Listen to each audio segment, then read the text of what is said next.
प्रीति का पति उससे तलाक लेना चाहता था, तो आज तलाक की सुनवाई की तारीख थी। इसीलिए प्रीति लखनऊ आई थी और कोर्ट का काम खत्म होने के बाद वो बस स्टैंड पहुंची और दिल्ली जाने वाली बस पकड़ ली। लेकिन उस बस में एक औरत की सोने की चैन चोरी हो गई। इससे बस में बड़ा हंगामा मच गया और आखिरकार बस को पुलिस स्टेशन में रुकना पड़ा, जिससे काफी देर हो गई। फिर जब बस लखनऊ के थाने से निकलकर जब दिल्ली की ओर रवाना हुई, तब शाम ढल चुकी थी। तब सर्दी के दिन थे और जैसे जैसे शाम से रात हो रही थी, ठंड भी बढ़ती जा रही थी। वैसे आने से प्रीति ने सोचा था कि उसका कोर्ट का काम जल्दी हो जाएगा और दिन रहते ही वो दिल्ली जल्दी पहुंच जाएगी। इसलिए उसने न स्वेटर लिया था न शाल लिया था। लेकिन अब देर होने की वजह से और ठंड बढ़ने की वजह से वो कांपने लगी थी। तब उसके बगल में एक जवान लड़का बैठा था, जिसका नाम अजय था। वो प्रीति की हालत बार बार देख रहा था। थोड़ी देर बाद उसने अपनी बैग से एक शाल निकाला और खुद ओढ़ लिया। लेकिन रात जैसे जैसे गहरी होती गई, ठंड और भी बढ़ गई और रात के करीब 10 बजे तक प्रीति के बदन में ठंड इस कदर समा गई कि वो थर थर कांपने लगी। तब उसे इस कदर कांपते देखकर अजय बोला, सुनिए, आपको बहुत ज्यादा ठंड लग रही है। अगर आपको शाल ओढ़ना है तो प्लीज मेरे शाल में आ जाइए। तब प्रीति को उसका शाल शेयर करना ठीक नहीं लगा, लेकिन तब अजय के बार बार कहने पर वो मान गई और फिर दोनों ने मिलकर शाल को आधा आधा ओढ़ लिया और अपना सफर जारी रखा। लेकिन शाल की वजह से दोनों एक दूसरे के बहुत करीब आ गए थे। तभी अजय ने धीरे से अपना एक हाथ प्रीति के कंधे पर रखा। तब सफर के दौरान प्रीति को नींद आने लगी थी, तो अनजाने में उसने अपना सिर अजय के कंधे पर टिका दिया। तब दोनों शाल में लिपटे हुए इतने करीब थे कि लग रहा था जैसे वो दो नहीं बल्कि एक ही हों। हालांकि अजय का स्वभाव बहुत अच्छा लग रहा था, उसका व्यवहार भी सभ्य था। लेकिन तभी उसने धीरे से अपना हाथ प्रीति के कंधे से हटाकर उसके कमर तक ले जाकर उसे हल्के से अपनी ओर खींच लिया। लेकिन इसके बाद जो हुआ उससे प्रीति चौंक गई और सन्न रह गई। नमस्ते दोस्तों, आप सभी का स्वागत है मेरे चैनल पर। एक बार फिर मैं आपके लिए एक रोमांचक कहानी लेकर आई हूं। अगर आपको यह कहानी पसंद आए तो कृपया वीडियो को एक लाइक जरूर करें। तो चलिए शुरू करते हैं। आज प्रीति की कोर्ट में तलाक की तारीख थी, तो दोपहर 2 बजे तक कोर्ट के सारे काम निपट गए। फिर 3 बजे तक वो लखनऊ बस स्टैंड पर थी। उस दिन बस स्टैंड पर बहुत भीड़ थी। दरअसल आरक्षण की मांग के लिए लखनऊ में मोर्चा निकला गया था और वहां के आसपास के गांवों से लोग इस मोर्चे में शामिल होने आए थे। इसीलिए बस स्टैंड और पूरे शहर में खूब अफरा तफरी मची थी। लेकिन कुछ देर बाद सौभाग्य से दिल्ली जाने वाली बस भी आ गई, तो प्रीति ने किसी तरह धक्का मुक्की करके बस में चढ़ी और जगह बनाई। लेकिन बैठने की जगह मिलना तो दूर की बात थी। बस में ऐसी भीड़ थी कि जितने लोग सीटों पर बैठे थे उससे ज्यादा तो खड़े थे। वो बस औरतों और मर्दों से ठसाठस भरी थी, मानो किसी पिंजरे में ढेर सारे मुर्गियों के बच्चे ठूंस दिए गए हों। फिर भी लोग बस में चढ़े जा रहे थे। ये सब देखकर कंडक्टर ने आखिरकार बस का दरवाजा बंद कर दिया। तब प्रीति की हालत भी कुछ अलग नहीं थी, क्योंकि उसे भी बैठने की जगह नहीं मिली थी। तो वो बस के एक खंभे को पकड़कर खड़ी रही। करीब 15 मिनट बाद ड्राइवर गाड़ी को स्टार्ट किया और बस दिल्ली की ओर चल पड़ी। तब बस इतनी भरी थी कि लोग एक दूसरे से सटकर रगड़ते हुए खड़े थे। तब बस अभी लखनऊ शहर में ही थी और अभी 4-5 किलोमीटर का रास्ता तय किया होगा कि कंडक्टर ने टिकट काटने की पुकार शुरू कर दिया। तब प्रीति बस के बीचों बीच खड़ी थी। तभी कंडक्टर उसके तरफ टिकट काटते हुए आने लगा, तो उसने अपनी पर्स से पैसे निकालने के लिए पर्स की चैन खोली। तभी उसका ध्यान पास की डबल सीट पर बैठी एक बूढ़ी औरत और उसके साथ बैठे एक जवान लड़के पर पड़ी। तब कुछ सीटों पर तो 3-3 लोग ठुसकर बैठे हुए थे, लेकिन इस सीट पर सिर्फ यही 2 लोग ही थे। तो प्रीति ने सोचा शायद ये लोग थोड़ी सी जगह देकर उसे बैठने दें। लेकिन बूढ़ी औरतें कैसी होती हैं ये तो आप सब जानते ही हैं। फिर भी जब प्रीति ने उस सीट की तरफ बढ़ी तो उस बूढ़ी औरत ने प्रीति की ओर गुस्से से देखा। तो प्रीति को लगा कि बूढ़ी औरत से जगह मांगने का कोई फायदा नहीं। तभी प्रीति अपने मन ही मन बोली, जाने दे प्रीति, बेकार का झमेला मोल लेना सही नहीं। तभी बस का कंडक्टर धीरे धीरे उसके पास टिकट काटते हुए आ रहा था। तभी अचानक उस बूढ़ी औरत ने प्रीति का हाथ पकड़ा और बोली, बेटी बैठेगी क्या? इतना कहकर वो बूढ़ी औरत थोड़ा सरक गई और अपने बगल में बैठे लड़के को खिड़की की ओर खिसकने को कहा। फिर उसने प्रीति को थोड़ी जगह बनाकर बैठने का इशारा किया। तब प्रीति उस बूढ़ी औरत को देखकर हैरान रह गई। तब उसे समझ नहीं आया कि उस बूढ़ी औरत के मन में ये दया का भाव कहां से जागा, क्योंकि तब उसे तो यकीन ही नहीं था कि वो बूढ़ी औरत उसे जगह देगी। लेकिन वो बूढ़ी औरत ने जो किया वो प्रीति के अब तक के तजुर्बे और सोच से परे था। अब उस बूढ़ी औरत ने जगह दे दी तो प्रीति का मन खुशी से झूम उठा। जैसे कहावत है ना कि कोई अपना मिल गया, वैसा ही कुछ हो गया था। तो प्रीति ने आभारी होकर उस बूढ़ी औरत की ओर देखा और बगल में जाकर बैठ गई। फिर प्रीति ने प्यार से कहा, थैंक यू दादी। इस पर वो बूढ़ी औरत बोली, अरे बेटी, इसमें थैंक यू की क्या बात है? वैसे बेटी तेरा नाम क्या है? तो प्रीति ने कहा, दादी मेरा नाम प्रीति है। तो वो बूढ़ी दादी बोली, बहुत प्यारा नाम है तेरा, फिक्र मत कर, मैं तो पास के गांव में उतर जाऊंगी। वैसे तू कहाँ जा रही है? तो प्रीति ने कहा, दादी मुझे दिल्ली जाना है। फिर बूढ़ी दादी ने कहा, अरे फिर तो तेरी बले बले हो गई, क्योंकि मैं तो अगले स्टॉप पर ही उतर जाऊंगी, फिर ये सीट तेरी समझ। तब उस बूढ़ी दादी के इन शब्दों ने प्रीति को और खुश कर दिया। वैसे वो बूढ़ी दादी प्रीति को बहुत ही बोलने वाली और नरम दिल की लगी। तब प्रीति के मन में बूढ़ों के बारे में जो पुराना ख्याल था वो उस बूढ़ी दादी की वजह से बदल गया, क्योंकि वो बूढ़ी दादी बहुत ही समझदार और दूसरों का ख्याल रखने वाली थी। शायद थोड़ा बहुत पढ़ी लिखी भी हो, ऐसा प्रीति को लगा। अभी उस बूढ़ी दादी और प्रीति की बातें चल ही रही थी कि तब खिड़की की ओर बैठा वो जवान लड़का बार बार उनकी ओर ही देख रहा था। तब शायद उसे भी उनकी गप्पों में मजा आ रहा था। लेकिन तब वो बूढ़ी दादी इतना बोल रही थी कि उसने बीच में कुछ कहने की हिम्मत ही नहीं हुई। हालांकि तब ऐसा लग रहा था कि वो बोलना तो चाहता है पर चुप रहा। तभी थोड़ी देर बाद कंडक्टर प्रीति के पास टिकट काटने आ गया। तो प्रीति ने अपना टिकट कटाया। फिर बूढ़ी दादी ने अपना टिकट कटवाया। तब उसने पास के ही एक गांव का नाम बताया जो प्रीति के दिमाग में तो नहीं रहा। वैसे उसे याद रखने की जरूरत भी नहीं थी। तभी कंडक्टर ने खिड़की के पास बैठे उस लड़के से पूछा, टिकट कहाँ का चाहिए? तो उस लड़के ने कहा, मुझे दिल्ली की टिकट चाहिए। ये सुनते ही प्रीति को पता चला कि वो भी दिल्ली जा रहा है। तब टिकट लेते वक्त उस लड़के ने फिर से प्रीति की ओर देखा। तो प्रीति को लगा कि जब उसने अपना टिकट लिया था तब इस लड़के ने जरूर सुना होगा कि वो भी दिल्ली जा रही है, इसीलिए वो बार बार उसकी ओर देख रहा था। वैसे देखने में वो लड़का प्रीति की ही उम्र का लग रहा था, शायद थोड़ा सा छोटा होगा, लेकिन उसके चेहरे पर हल्की दाढ़ी थी जिससे वो और रौबदार लग रहा था। लेकिन प्रीति ने मन में सोचा, मैं इसे इतना क्यों घूर रही हूं? और फिर उसने अपनी नजर फेर ली। इतने में ही पीछे से कुछ हंगामा मच गया और शांत बैठे लोग अचानक जोर जोर से बोलने लगे। तब उस बस में से एक औरत की आवाज साफ सुनाई दे रहा था। उसके बोलने से लग रहा था कि कोई गंभीर बात है। तभी कंडक्टर ने जोर से कहा, सभी शांत हो जाओ, और फिर बस की घंटी बजाकर उसे सड़क के किनारे रोक दिया। तभी प्रीति ने पीछे की सीट पर बैठी एक आंटी से पूछा, आंटी क्या हुआ, बस क्यों रुक गई? तो आंटी बोली, पीछे बैठी एक औरत चिल्ला रही है, उसके चिल्लाने से लगता है कि उसका सोने का मंगलसूत्र चोरी हो गया है।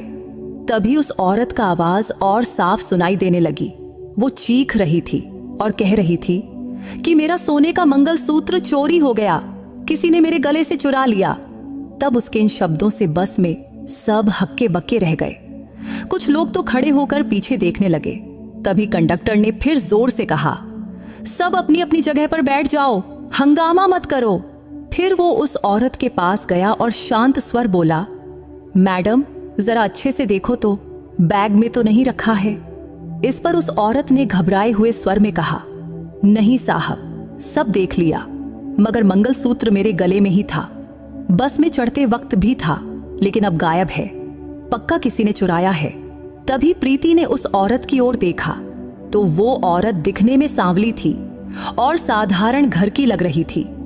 इसलिए उसे लगा कि वो बेवजह हंगामा नहीं कर रही है, क्योंकि उसकी हालत देखकर लग रहा था कि वो बेचारी बिल्कुल लाचार है। तब आसपास की कुछ औरतें उसे दिलासा दे रही थीं, बहन चिंता मत करो, तुम्हारा मंगलसूत्र मिल जाएगा। फिर कंडक्टर बोला, सभी शांत बैठो, मैं कुछ करता हूं। तब प्रीति के बगल में बैठी वो बूढ़ी दादी भी पीछे की ओर देख रही थी, लेकिन खिड़की की तरफ बैठा वो लड़का, वो तो सो गया था। तभी हंगामे की वजह से उसकी भी नींद खुल गई, तो उसने थोड़ा घबराया हुआ चेहरा बनाकर उस बूढ़ी दादी से पूछा, दादी क्या हुआ? तो उस बूढ़ी दादी ने उसके कंधे पर थपकी देकर कहा, अरे बेटा छोड़ ना ये सब, कुछ औरतों को बदन भर सोना लादना होता है, चमक दमक दिखानी होती है और फिर चोरों से सिर पकड़ना पड़ता है। यही हुआ है एक औरत के साथ। तब बूढ़ी दादी की ये बात प्रीति को खटकी, लेकिन उसने कुछ नहीं कहा। तभी उस लड़के ने प्रीति की ओर देखकर पूछा, मैडम सचमुच बताओ ना, क्या हुआ है? तो प्रीति बोली, पीछे बैठी एक आंटी का सोने का मंगलसूत्र गायब हो गया है, शायद चोरी हो गया है, इसीलिए वो इतना चिल्ला रही हैं। इस पर वो लड़का गंभीर नजरों से इधर उधर देखने लगा। बीच बीच में उसने प्रीति की ओर भी देखा, फिर बिना कुछ बोले सोच में डूब गया। इतने में कंडक्टर और ड्राइवर बस से उतर गए। उन्होंने सबको चेतावनी दिया कि सब लोग बस में ही बैठे रहो, कोई बाहर नहीं जाएगा। तब उन्होंने उस औरत को भी नीचे बुलाया। तब प्रीति खिड़की से ये सब देख रही थी। तब वो औरत बहुत घबराई हुई थी, क्योंकि वो अकेली थी, कोई उसके साथ नहीं था। तब उसकी हालत देखकर प्रीति को लगा कि वो बेचारी गरीब घर की होगी। वैसे भी उस औरत के बोलने से साफ था कि ये धक्का वो बर्दाश्त नहीं कर पा रही थी। तभी कंडक्टर ने पूछा, तुम्हारा मंगलसूत्र कितने ग्राम का था? तो वो औरत बोली, वो डोरी वाला था, उसमें कुछ सोने के मणके थे, कुल मिलाकर 10 तोले का था। ये सुनकर प्रीति ने मन ही मन हिसाब लगाया। अगर सोना 8,000 रुपये प्रति ग्राम भी माना जाए तो उस आंटी का नुकसान करीब 1 लाख से ज्यादा का हुआ। उधर वो बूढ़ी औरत बड़बड़ाती रही, क्या जरूरत है इतना सोना लाद कर बस में घूमने की, बारात निकली थी क्या? तब वो बूढ़ी औरत इतना जोर से बोली कि बस में सबको सुनाई दे गया। कई लोग उसकी बात पर ठहाके मारकर हंस भी पड़े। वहीं प्रीति को बूढ़ी दादी थोड़ी बड़बोली लग रही थी, लेकिन उसने उसे जगह दी थी, इसीलिए वो उसकी आभारी थी, इसीलिए वो उनको कुछ नहीं बोली। तब पास बैठा वो लड़का भी बूढ़ी दादी की बात सुनकर हंस पड़ा। तब हंसते वक्त वो बड़ा हैंडसम लग रहा था, लेकिन तभी प्रीति फिर से सोचने लगी, मैं इसे इतना क्यों देख रही हूं? तभी बस में एक और औरत जोर से चिल्लाई, मेरा मंगलसूत्र भी चोरी हो गया है, मेरी जिंदगी उजड़ गई, हाय राम। अब तो सब लोग हक्के बक्के रह गए। तभी कंडक्टर बस में चढ़ा और उस औरत से पूछा, तुम्हारा मंगलसूत्र कितने ग्राम का था?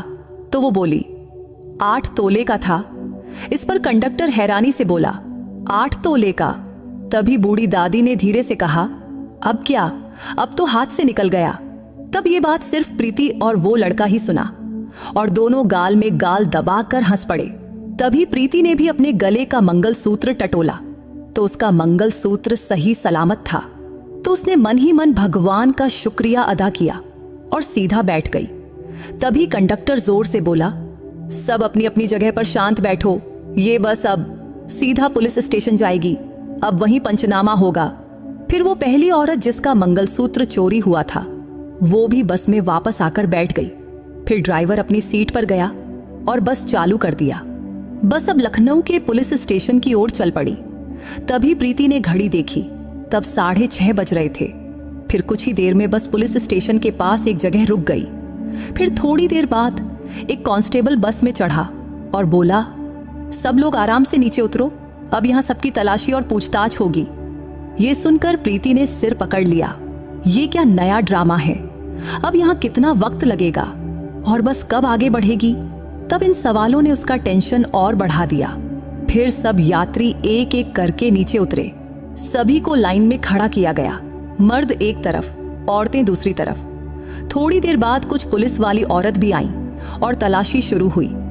उन्होंने हर किसी की जेबें, बैग, सब कुछ टटोला और तब उन दोनों औरतों को अलग किनारे खड़ा किया गया था जिनका मंगलसूत्र चोरी हुआ था। तब शाम 6 बजे से रात के 9 बजे तक ये तमाशा चलता रहा। अब सबकी तलाशी और पूछताछ हो गई, लेकिन उन दोनों औरतों का मंगलसूत्र नहीं मिला। फिर धीरे धीरे लोग खुसुर पुसुर करने लगे। कुछ ने खुलकर बोलना शुरू किया, चोरी तो किसी एक ने की होगी ना, लेकिन सजा सबको मिल रही है। किसी ने कहा, साहब हमें जल्दी छोड़ दो। तब पुलिस वालों ने हालात की गंभीरता देखी और रात के 10 बजे सबको बस में वापस जाने की इजाजत दिया। तब प्रीति ने बस में चढ़ते वक्त बूढ़ी दादी को सहारा दिया। तब उसका एहसान का भाव था, क्योंकि बूढ़ी दादी ने उसे जगह दी थी तो उसकी मदद करना प्रीति का फर्ज था। बस में चढ़ते समय कंडक्टर ने हिदायत दिया, सब अपनी अपनी सीट पर ही बैठो और हंगामा मत करो। फिर प्रीति और बूढ़ी दादी अपनी सीट पर आए। तब खिड़की की तरफ वो लड़का पहले ही जाकर बैठ चुका था। तो प्रीति ने कहा, दादी आप बच में बैठिए। तभी बूढ़ी दादी ने मजाकिया अंदाज में कहा, नहीं बेटी तू ही बैठ, नहीं तो तुम दोनों मुझे बीच में ही दबा दोगे। पिछली बार भी मैं जैसे तैसे बैठी थी। लगता है तुम जवान लोग मेरा चूरमा बनाने का इरादा रखते हो क्या? तब बूढ़ी दादी की बात सुनकर प्रीति को हंसी आ गई। तब वो लड़का भी अपने मन ही मन मुस्कुराया। लेकिन अब प्रीति उस लड़के के बगल में बैठी थी और उसकी बाईं तरफ वो बूढ़ी दादी। तभी कंडक्टर ने चेक किया कि सब यात्री बस में चढ़ गए हैं या नहीं। फिर बोला, सबको तकलीफ हुई, असुविधा हुई, इसके लिए हमें भी बुरा लग रहा है, लेकिन सरकारी प्रक्रिया पूरी करनी जरूरी थी। तभी पीछे से एक यात्री चिल्लाया, ठीक है साहब, अब बस जल्दी चलाओ। तभी कंडक्टर ने घंटी बजाया और बस पुलिस स्टेशन से बाहर निकल गई। अब बस के सारे यात्री थक चुके थे, परेशान थे, लेकिन वो दोनों औरतें जिनका मंगलसूत्र चोरी हुआ था, उनका दुख तो सबसे बड़ा था। उनका इतना बड़ा आर्थिक नुकसान हुआ था, इसीलिए वो दोनों सदमे में थीं। लेकिन बस अब दिल्ली की ओर तेजी से चलने लगी थी। तब रास्ता खाली था, ट्रैफिक कम था, तो बस ने रफ्तार पकड़ ली। तभी बूढ़ी दादी ने प्रीति से कहा, बेटी जरा उधर खिसक ना। तो प्रीति फौरन दाहिनी तरफ थोड़ा सरक गई। तब वो लड़का अब भी अपने हाथ पैर समेटकर शांत बैठा था। तब बस करीब 1 घंटे तक चली, फिर एक स्टॉप पर रुकी और यहीं उस बूढ़ी दादी को भी उतरना था।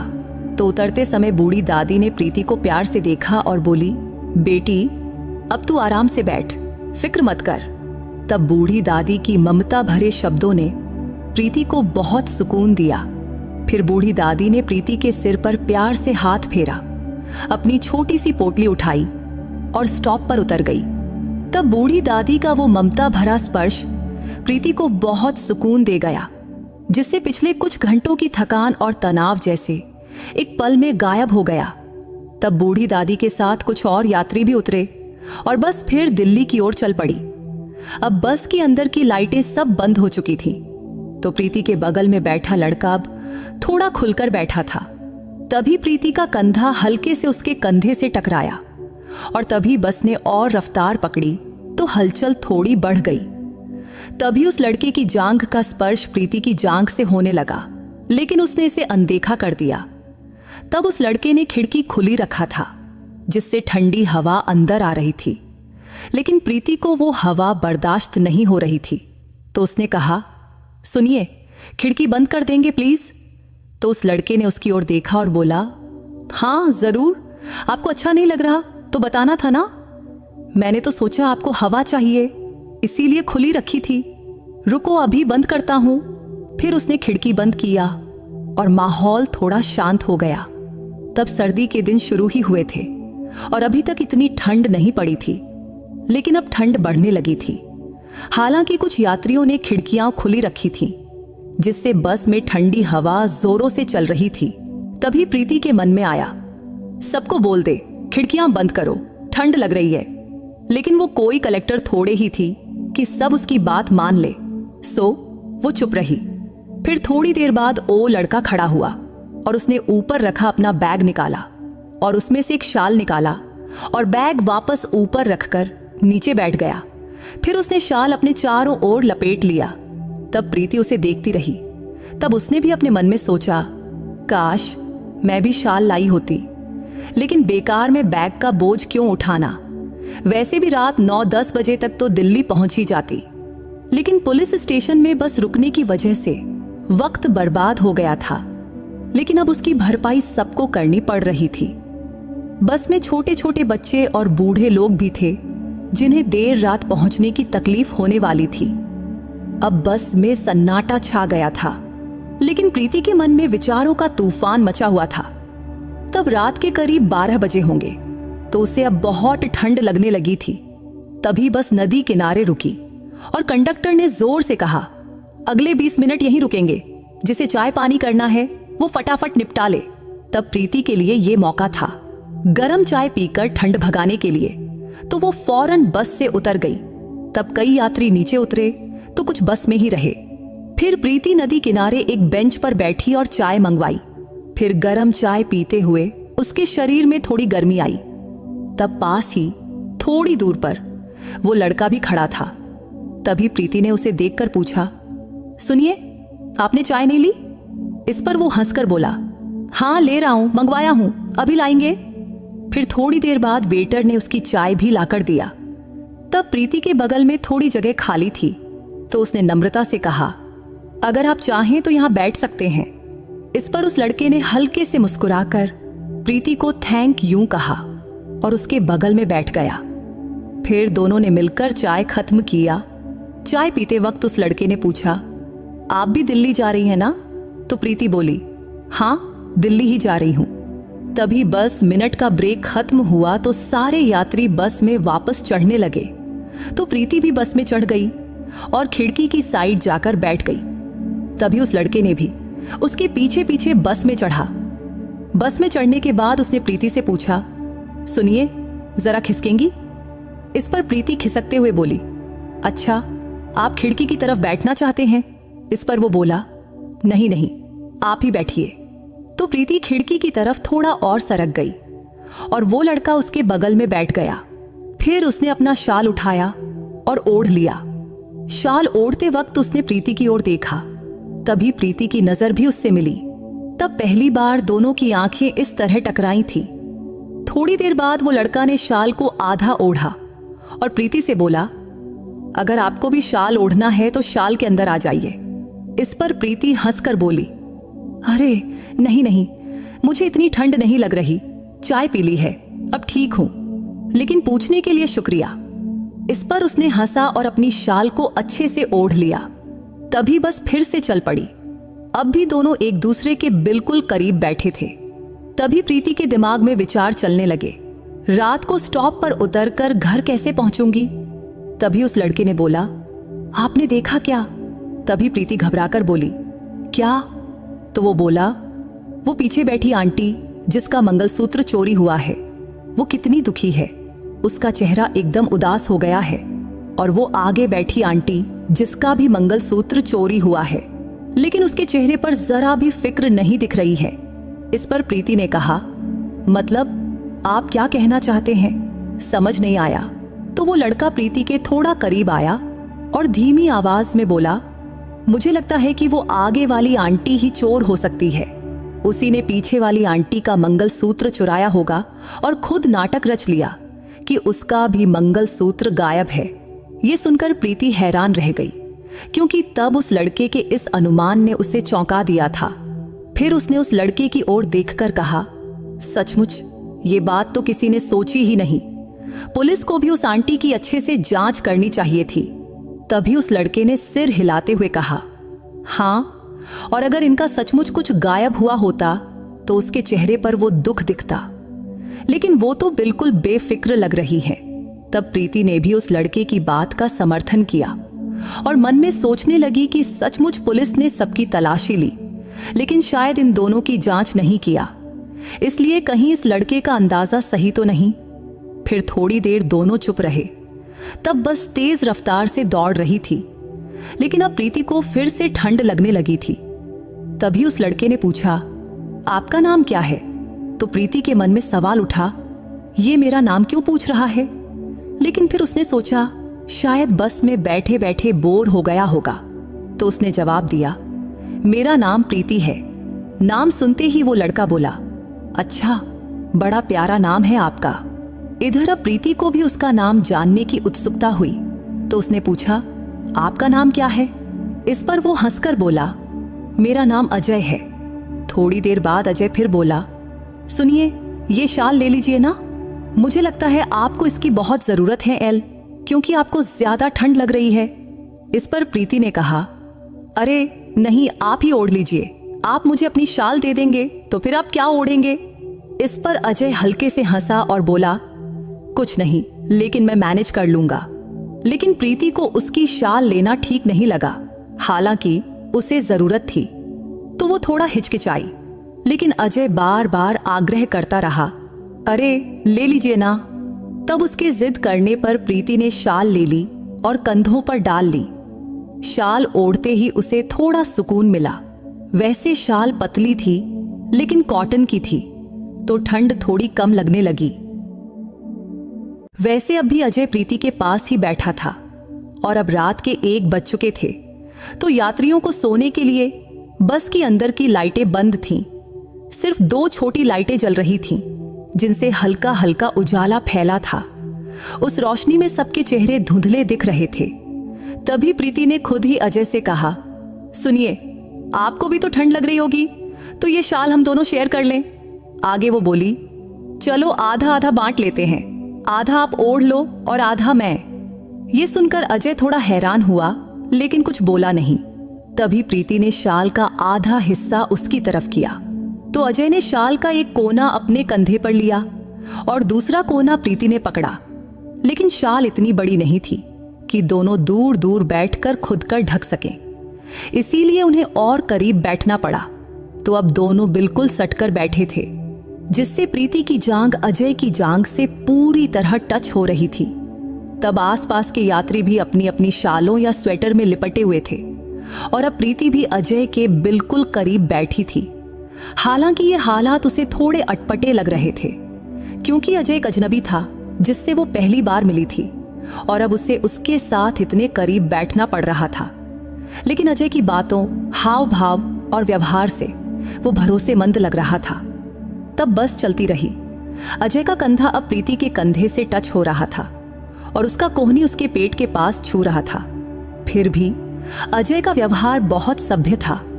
वो बड़े सावधानी से बैठा रहा, जैसे मानो कोई गलती न हो जाए।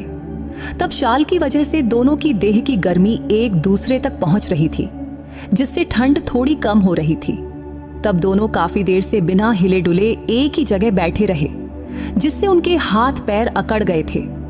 तब अजय प्रीति की बाईं तरफ था और प्रीति उसकी दाईं तरफ। वैसे इंसान की आदत होती है इधर उधर हाथ पैर हिलाने की, थोड़ा हटने खटने की। आखिर इंसान भी तो पहले बंदर ही था ना। इसलिए प्रीति ने अपना बायां हाथ हिलाया और अकड़े हुए हाथ को थोड़ा ढीला करने की कोशिश की। फिर वो हंसकर अजय से बोली, हाय, ये हाथ तो भारी हो गया है। तभी अजय ने भी अपना दायां हाथ हिलाया, थोड़ा पीछे खींचा और धीरे से बोला, अब अच्छा लग रहा है ना? इसलर प्रीति ने सिर हिलाया और खिड़की की तरफ देखने लगी। तभी अजय ने अपना दायां हाथ अपने छाती के ऊपर से प्रीति की पीठ के पीछे रखा। क्योंकि सीट थोड़ी ऊंची थी, तो उसका हाथ मुश्किल से वहां तक पहुंच रहा था।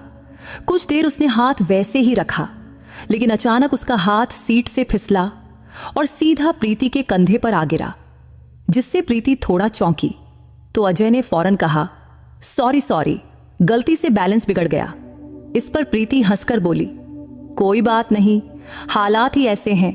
इस बात पर अजय भी शरारती अंदाज में हंसा। फिर बेझिझक बोला, तो ये हाथ ऐसे ही रखूं? इस पर प्रीति एक पल चुप रही, फिर धीमी आवाज में बोली, हाँ रख लीजिए, कोई दिक्कत नहीं। फिर अजय ने अपना दायां हाथ हल्के से प्रीति के कंधे पर रखा। तब प्रीति के बाल जूड़े में बंधे थे, तो उसकी पीठ खुली थी, तो अजय के हाथ की गर्मी उसके कंधे और पीठ पर महसूस हो रही थी, जिससे धीरे धीरे शाल में बैठी हुए प्रीति को अच्छा लगने लगा। लेकिन अजय में एक समझदारी थी कि उसने अपना हाथ बस रखा ही रखा, कुछ हरकत नहीं किया। तब कुछ देर बाद प्रीति का हाथ भी अनजाने में अजय की जांघ पर चला गया। तभी उसने अजय के चेहरे की ओर देखा। तब अजय भी उसे देख रहा था।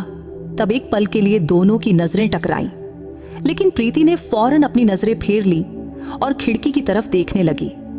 हालांकि अब ठंड बढ़ गई थी, लेकिन ठंड से ज्यादा चेहरे पर ठंडक और मन में उठ रही हलचल महसूस हो रही थी। इधर ज्यादा रात होने की वजह से प्रीति की आंखों पर नींद का असर होने लगा। फिर भी वो कोशिश कर रही थी कि वो अपनी आंखें खुली रखे, लेकिन नींद अपने आप आंखों पर चढ़ रही थी। फिर कुछ ही पलों में उसका सिर अजय के कंधे पर जा गिरा। फिर झटके से उसे होश आया और वो फौरन सीधी बैठ गई। तब अजय धीरे से हंस रहा था। फिर बोला, अगर नींद में हो तो सिर मेरे कंधे पर रखने में कोई दिक्कत नहीं। इस पर प्रीति थोड़ा झेप कर उसकी ओर देखने लगी। तब अजय के चेहरे पर एक अलग सी चमक थी। तब उसकी नजरें जैसे कह रही थीं कि वो भरोसेमंद है। हालांकि प्रीति को पता था कि वो अजनबी है, लेकिन फिर भी अनजाने में उसने अपना सिर अजय के कंधे पर टिका दिया और कुछ ही पलों में उसे नींद आ गई। फिर थोड़ी देर बाद अचानक बस की रफ्तार कम हुई तो प्रीति को लगा जैसे किसी ने उसे हिलाया। तो उसने आंखें खोली तो देखा कि उसका हाथ अजय की जांघ पर पड़ा था और अजय हल्के से उसका हाथ हिला रहा था। तब उसका स्पर्श इतना नरम था कि प्रीति के बदन में एक अजीब सी लहर दौड़ गई। लेकिन उसने जल्दी से अपना हाथ पीछे खींचा और अजय की ओर देखी तो अजय बोला, सुनिए, अब शहर आ गया है, लोग उतरने की तैयारी कर रहे हैं। आपको कहाँ उतरना है, इसीलिए आपको उठाया। इस पर प्रीति ने अजय की ओर देखकर हंसकर बोली, अच्छा हुआ आपने उठा दिया, शुक्रिया। अजय जी, बस में अब लाइटें भी जल चुकी थीं, तो उजाले में सब कुछ साफ दिख रहा था कि दोनों एक दूसरे के करीब बैठे थे और आसपास के लोग उत्सुकता से उन्हें ही देख रहे थे। शायद उन्हें लग रहा था कि ये दोनों पति पत्नी हैं, लेकिन अब बस रुकने की तैयारी में थी। तभी एक स्टॉप पर बस रुकी और कुछ लोग उतर गए। तब प्रीति ने अपनी साड़ी ठीक किया, क्योंकि अब बस अलग अलग स्टॉप्स पर रुक रही थी और हर बार कुछ यात्री उतर रहे थे। और प्रीति का कश्मीरी गेट बस स्टॉप भी करीब आ रहा था, तो वो भी उतरने की तैयारी करने लगी। अब वो अपनी बैग निकालने के लिए ऊपर उठने की कोशिश कर रही थी, लेकिन दोनों शाल में लिपटे थे तो उठना आसान नहीं था। तो अजय को ये बात समझ आ गई, तो उसने धीरे से अपने कंधे से हाथ हटाया और शाल पूरी तरह प्रीति को दे दिया और बोला, अब उतरना है ना, तो बैग निकाल दूं? इस पर प्रीति ने हल्के से हंसकर कहा, हाँ प्लीज, मेरा बैग निकाल दीजिए। फिर अजय ने बड़े सावधानी से उसका बैग निकाला। फिर उसने धीमे स्वर में कहा, प्रीति जी, ये रहा आपका बैग। फिर उसने बैग प्रीति के पैरों के पास रख दिया। तब अजय का शांत और नम्र स्वभाव और उसकी आवाज की मिठास प्रीति के मन को गुदगुदा रही थी। तब उसके मुंह से अपना नाम सुनकर उसे एक पल को अजीब लगा, लेकिन साथ ही बहुत अच्छा भी। तभी प्रीति ने शाल को अच्छे से मोड़ा और अजय को लौटाते हुए बोली, थैंक यू। तब वो गाल में गाल दबाकर हंस रही थी, तो अजय भी हल्के से मुस्कुराकर बोला, कोई बात नहीं, चलता है। तभी बस कश्मीरी गेट पर पहुंच गई। तब रात के यानी सुबह के 3 बज गए थे। तो प्रीति बोली, सुनिए, मेरा स्टॉप आ गया, तो मुझे अब उतरना है। तो अजय बोला, अच्छा तो चलिए, मैं आपको छोड़ देता हूं। तभी बस रुकी और दोनों नीचे उतर गए। कश्मीरी गेट स्टॉप पर बस से उतरने वाले सिर्फ वही 2 थे, तो स्टॉप पर उतरकर दोनों थोड़ा किनारे खड़े हो गए। तब रात की खामोशी में सिर्फ कुत्तों के भौंकने की आवाज ही गूंज रही थी। तो दोनों ने इधर उधर देखा, रिक्शा, ऑटो ढूंढने की कोशिश किया, लेकिन इतनी रात गए रिक्शा, ओटी मिलना मुश्किल था। तब वही खड़े हुए 15 मिनट बीत गए, पर एक भी रिक्शा या ऑटो नहीं दिखी। तो प्रीति थोड़ी बेचैन होकर अजय के करीब गई और बोली, देखिए, अभी तक रिक्शा या ऑटो नहीं मिला, अब क्या होगा? तो अजय ने शांत स्वर में कहा, चिंता मत करो, थोड़ा और इंतजार करते हैं। तभी प्रीति ने पूछा, आपको कहाँ जाना है? तो वो बोला, मेरा घर यहीं पास में ही है, मैं पैदल चला जाऊंगा। इस पर प्रीति ने कहा, तो फिर आप यहाँ क्यों रुके हैं? इस पर अजय हल्के से हंसकर बोला, आपके लिए आपको रिक्शा मिल जाए तब मैं चला जाऊंगा। तब उसके इस जवाब ने प्रीति के मन में एक सुकून भरी लहर दौड़ा दी। फिर वो बोली, आपका बहुत बहुत शुक्रिया। इस वक्त अगर आप साथ न होते तो मैं डर के मारे कांप रही होती। इस पर अजय हंसकर बोला, फिक्र मत करिए, मैं हूं ना, वैसे भी यहाँ पास में पुलिस स्टेशन है। तब रिक्शा का इंतजार करते करते सुबह के 3:30 बज गए। तब प्रीति तंग आकर बोली, अगर रिक्शा नहीं मिला तो शायद मुझे सुबह तक यहीं बैठना पड़ेगा। इस पर अजय बोला, ऐसा नहीं होगा, लेकिन अगर आपको बुरा ना लगे तो आप मेरे घर चल सकती हैं, घर यहीं पास में है। इस पर प्रीति ने एक पल उसके चेहरे की ओर देखा। तब उसकी आंखों में सच्चाई झलक रही थी, तो मन में सोचा, ये गलत नहीं कह रहा। फिर उसने हल्के से सिर हिलाया और बोली, ठीक है।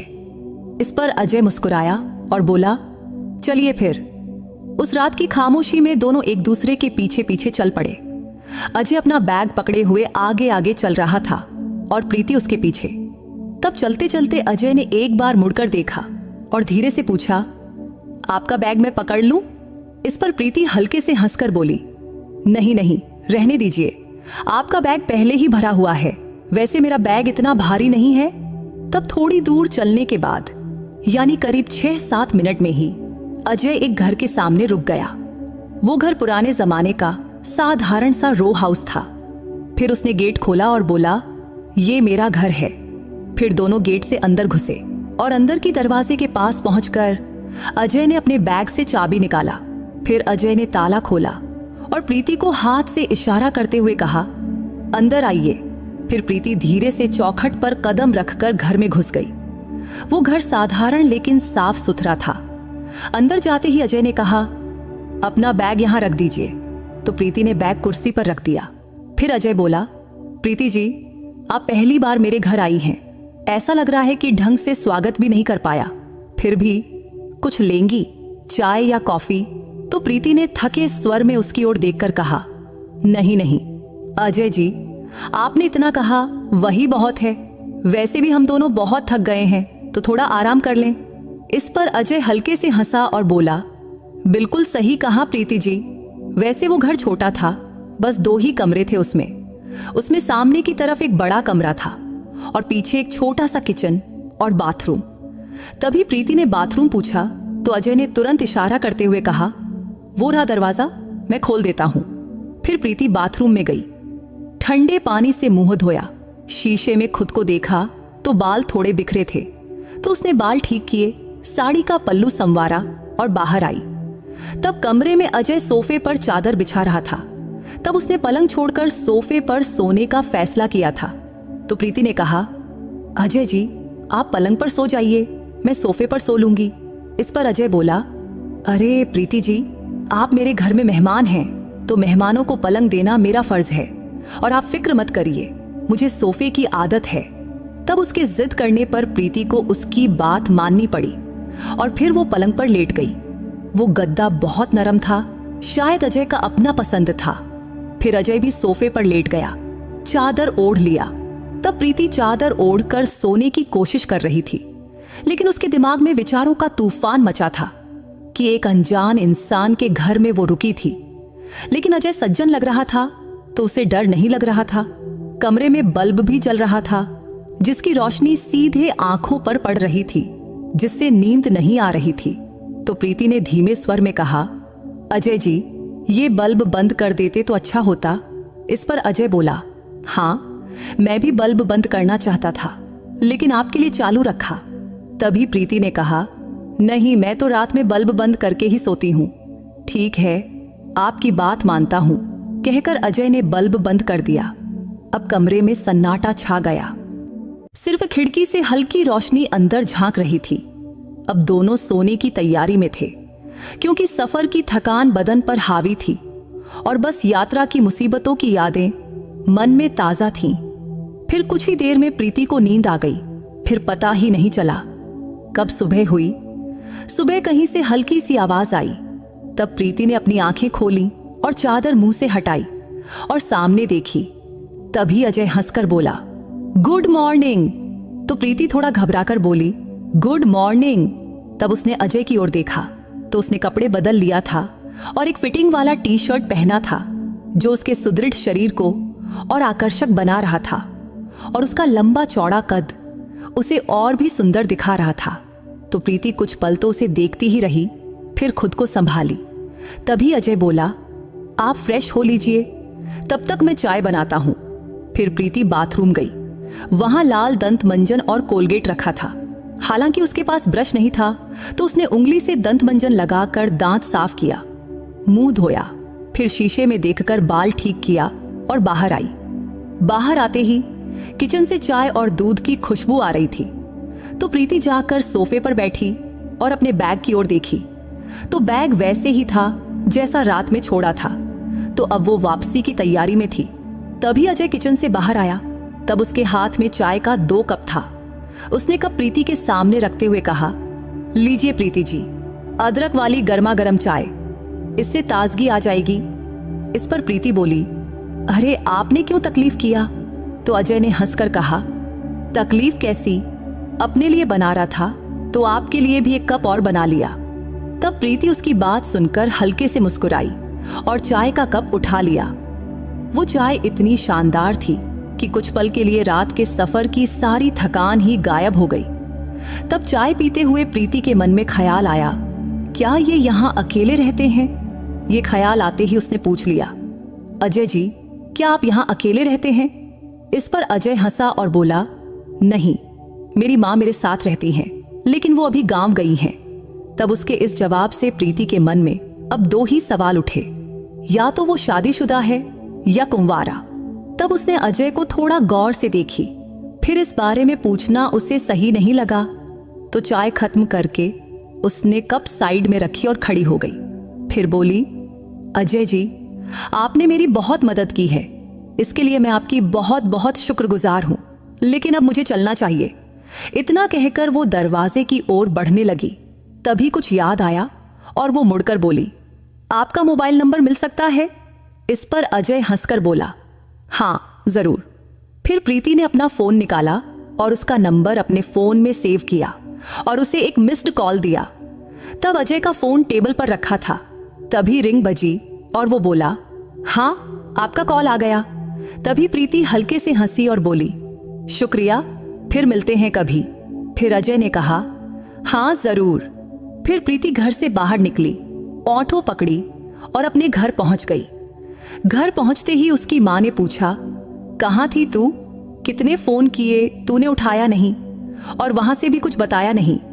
इस पर प्रीति हंसकर बोली, मां, सफर में थोड़ा गड़बड़ हो गया था, लेकिन मैं बिल्कुल ठीक हूं, फिक्र मत करो। फिर वो घर में गई, फ्रेश हुई और अपने कामों में लग गई। अब अजय से मिले 5 दिन बीत चुके थे, लेकिन उसका अच्छापन और सभ्यता बार बार प्रीति के मन में घूम रहा था।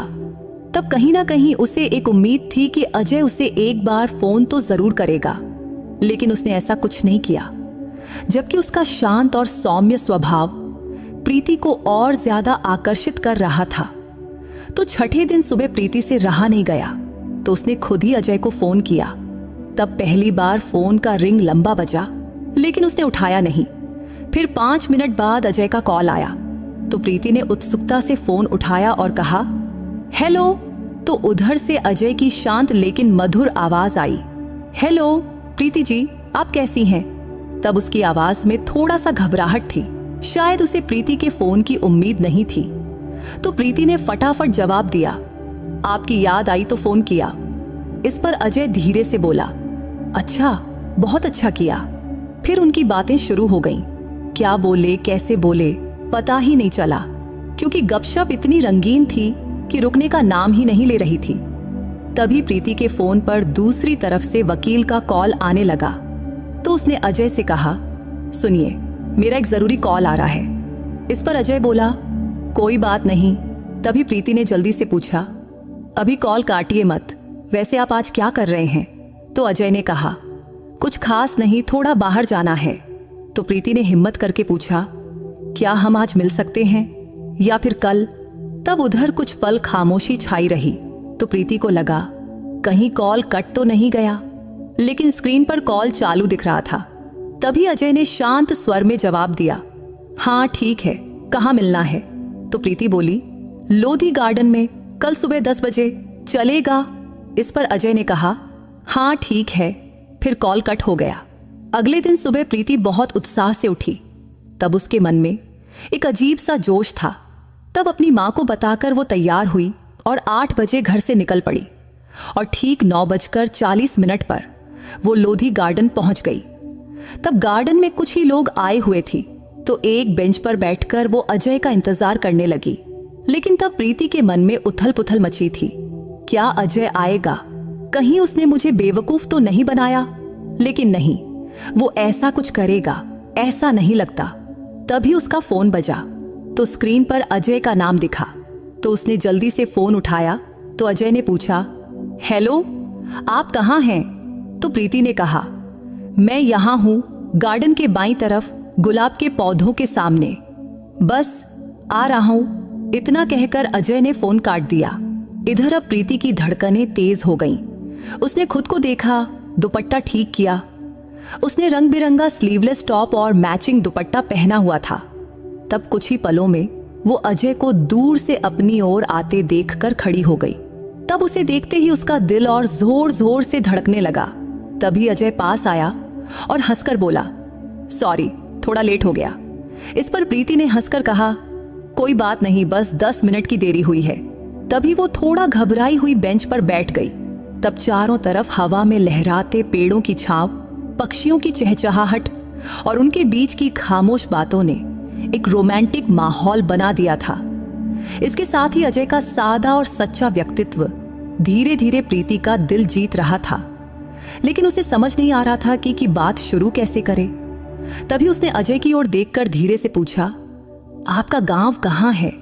तो अजय बोला, मेरा गांव दिल्ली के पास ही है, माँ वहीं रहती हैं, वो अभी अगले 20 दिन तक गांव में ही रहेंगी।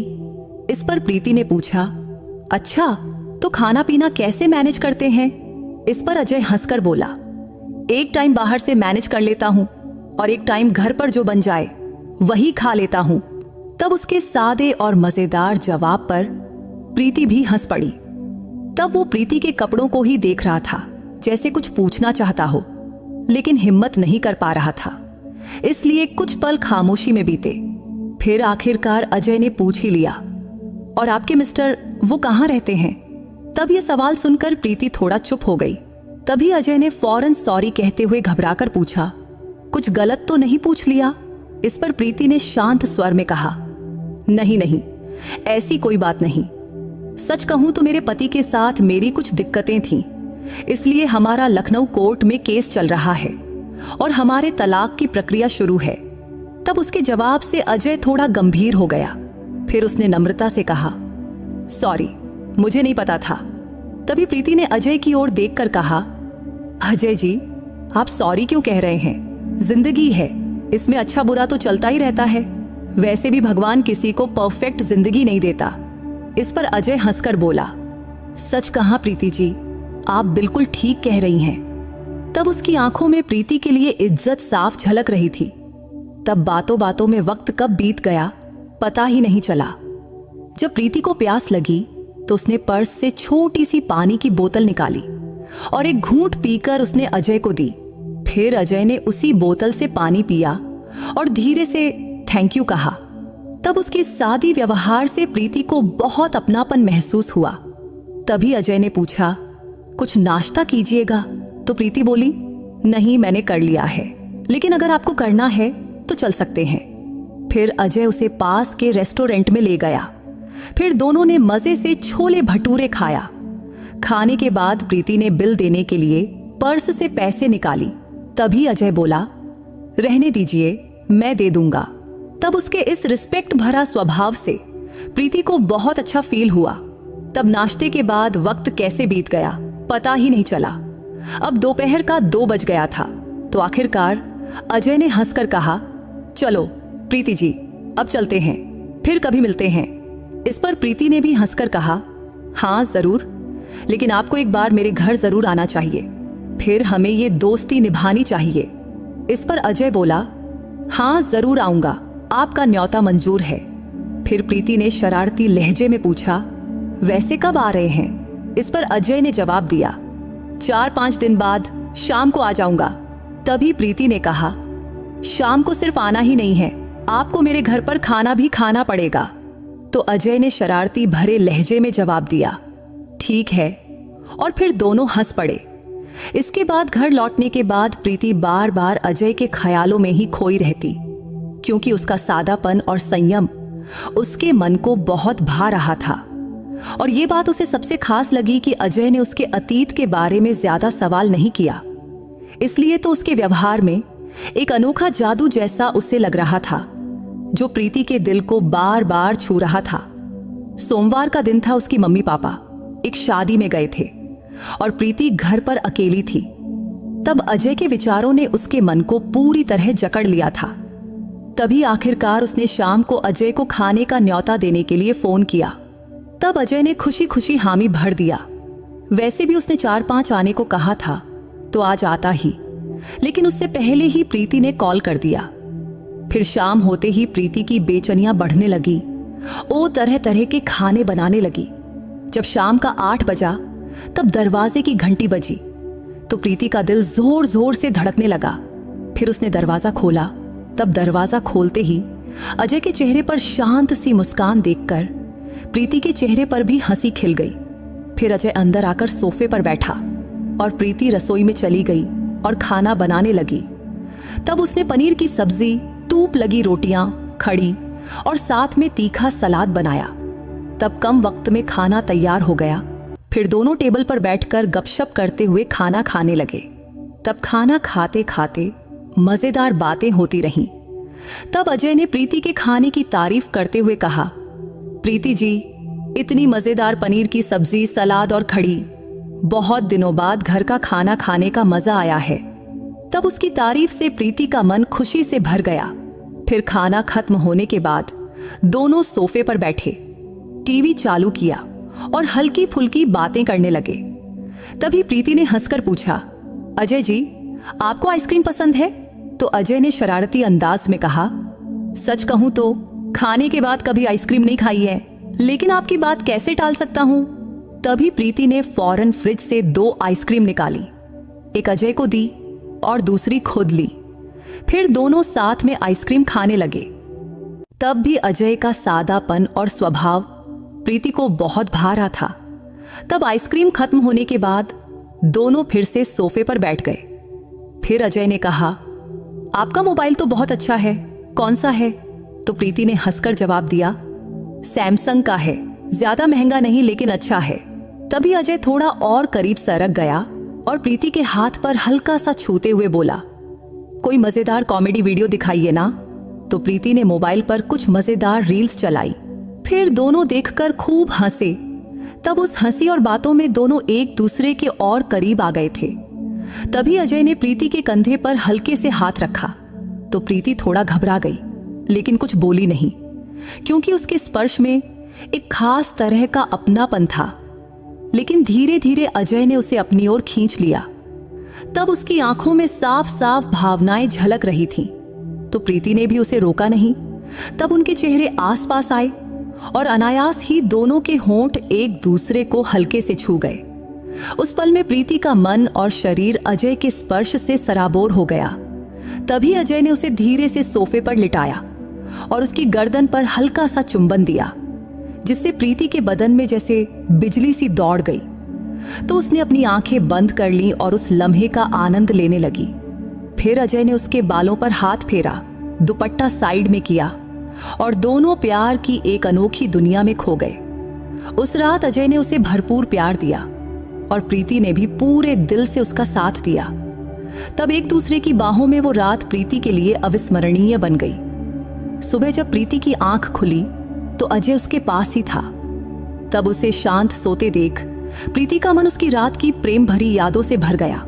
फिर वो उठी, कपड़े ठीक की, नहाई और नाश्ता तैयार किया। तब नाश्ते के दौरान अजय ने कहा, प्रीति एक बात कहूं? तो प्रीति ने जवाब दिया, हाँ कहिए ना। तो अजय बोला, प्रीति कल की रात मेरी जिंदगी की सबसे खास रात थी। तब उसने रात के उन पलों को इतने प्यारे शब्दों में बयां किया कि प्रीति के मन में उसके लिए इज्जत और भरोसा और बढ़ गया। फिर नाश्ते के बाद अजय जाने की तैयारी करने लगा। तब जाते वक्त अजय ने प्रीति का हाथ थामते हुए कहा, प्रीति जिंदगी बहुत खूबसूरत है, लेकिन तुम्हारे साथ ने इसे और भी हसीन बना दिया। तब उसके इन शब्दों से प्रीति का मन खुशी से झूम उठा। फिर वो हंसकर उसे विदा दी और अजय अपने घर चला गया। इधर प्रीति घर का सामान समेटने में लग गई। तभी उसे सोफे पर अजय का पर्स पड़ा दिखा। तो उत्सुकता से उसने पर्स खोला तो उसमें एक पहचान पत्र था जिसमें लिखा था अजय एलोन, अविवाहित। तब ये देखकर प्रीति का आनंद और दोगुना हो गया, क्योंकि अजय अभी कुंवारा था। तो ये ख्याल उसके मन में उम्मीद की किरण जगा गई। लेकिन तभी उसके मन में एक और सवाल उठा कि वो अभी पूरी तरह आजाद नहीं थी। उसका तलाक अभी पूरा नहीं हुआ था। तो उसे लगा कि इस नए रास्ते पर चलने से पहले उसे खुद को पूरी तरह मुक्त करना होगा। तब प्रीति ने ठान लिया कि अब उसे अपने पति से तलाक ले ही लेना है। वैसे भी वो खुद उससे अलग होने को बेताब था, फिर वो क्यों जबरदस्ती रिश्ते को थामे रखे। तब इस ख्याल ने उसके मन को और मजबूत कर दिया। फिर उसने फैसला किया कि अब वो अपनी जिंदगी अपने हक से जिएगी।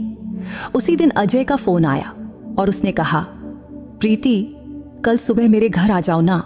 तब प्रीति ने थोड़ा सोचा और बोली, हाँ ठीक है, मैं कल आऊंगी। तब अजय की बातों से उसे लगा कि वो उससे मिलने को बहुत उत्सुक है। लेकिन उसके मन में एक उलझन थी, कहीं अजय उसे सिर्फ शारीरिक सुख के लिए तो करीब नहीं ला रहा, क्योंकि उनके बीच जो रिश्ता बन रहा था उसे क्या नाम दे, ये जवाब उसके पास भी नहीं था। लेकिन अगले दिन ठीक समय पर प्रीति अजय के घर पहुंची। फिर दरवाजा खुलते ही अजय ने उसे गले से लगा लिया और बोला, प्रीति जी, आपकी बहुत याद कर रहा था।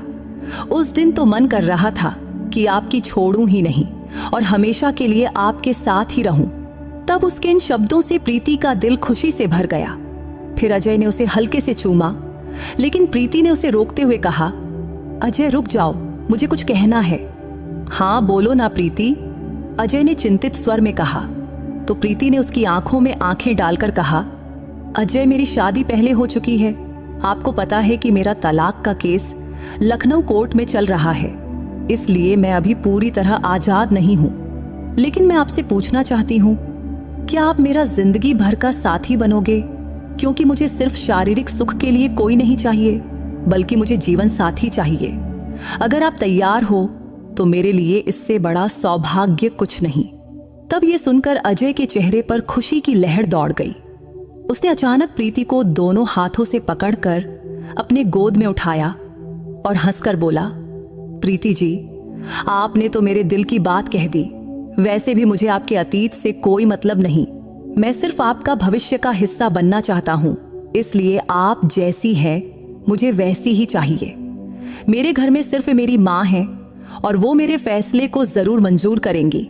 बस आप अपने घर वालों से इजाजत ले लीजिए। इस पर प्रीति खुशी से बोली, ठीक है अजय जी, मैं अपने घर वालों से बात करती हूँ। उस दिन दोनों ने फिर से प्यार भरे पल साथ बिताए। फिर शाम को प्रीति अपने घर लौटी। तब उसके मम्मी पापा गांव से वापस आ चुके थे। तो प्रीति ने उन्हें अजय और अपने बारे में सब कुछ बताया और आखिर में बोली, मम्मी पापा, अजय मुझसे शादी करने को तैयार है, बस आपकी रजामंदी चाहिए। इस पर उसकी मम्मी पापा ने उसकी आंखों में देखा और बोले, बेटी, तेरी फैसले को हमारी पूरी सहमति है। बस तू अजय के साथ खुश रहना, यही हमारी खुशी है। हमें और क्या चाहिए। फिर जल्द ही प्रीति और अजय की शादी पक्की हो गई और उनका विवाह बड़े धूमधाम और खुशी से संपन्न हुआ। शादी के बाद प्रीति और अजय ने एक दूसरे के साथ नई और खूबसूरत जिंदगी की शुरुआत किया। तो दोस्तों, उम्मीद है ये कहानी आपके दिल को छू गई होगी। अगर आपको प्रीति की ये कहानी पसंद आई हो तो इस वीडियो को लाइक और चैनल को सब्सक्राइब करना मत भूलना। फिर किसी नई कहानी में मुलाकात होगी। बाय।